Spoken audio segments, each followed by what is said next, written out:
Good morning, this is Bill Blatchford, another edition of Mornings with Bill. You know, we're doing a series here on our new book, The No-Nonsense Guide to Transitions, written by myself and my daughter, Dr. Christina Blatchford. I've been covering some topics. Today I'd like to talk about bringing in a partner. I get calls like this from dentists on, I won't say daily, but at least once a month I get a call. Bill, I'd really like to bring in a partner. I've had some questions I'd like to ask first. You know, what is the motivation to find a partner rather than just selling your practice? Because most of the time these are people that are basically retirement age, they want to get out. And the thought process, I guess, is to bring in a partner, sell them half the practice, and then eventually sell them the other half. Well, I think there's some questions we want to think about. First off, are you emotionally and financially ready to have your income cut in half? Because you see, when you bring in a partner, this has been a one doctor income practice up until today. You bring in a partner who starts next Monday morning and they expect to have half the income if you buy half the practice, which means your income is going to be cut in half. Now, the other thing I want you to ask about, are you, after being a sole proprietor for all these years, are you really emotionally ready to bring in someone you're going to share every decision with? You see, you've been the boss for 35 years, or 40 years, or longer, and all of a sudden, every decision has to go to committee. Are you ready for that sort of a thing? Are you actually emotionally ready if your partner wants to do something different than you want to do? Are you ready for that?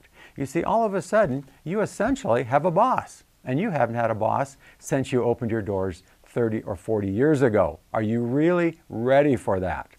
Now, this is another question I'd like to ask you. What if your partner doesn't get along with one of your team members? Are you prepared to support the partnership, or are you going to stand with your team members?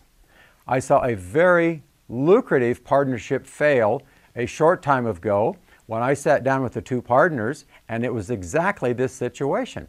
And I said to the senior partner, the junior partner here is not getting along with that receptionist.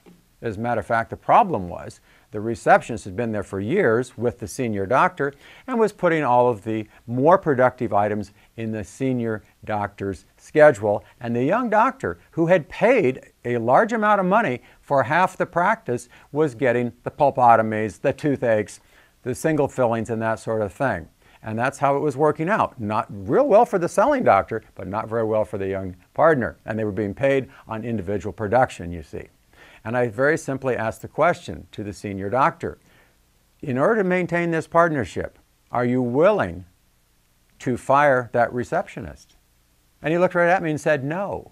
In other words, he was more committed to the team member than he was to his new partner, who had paid $500,000 to be his partner. And the partnership fell apart.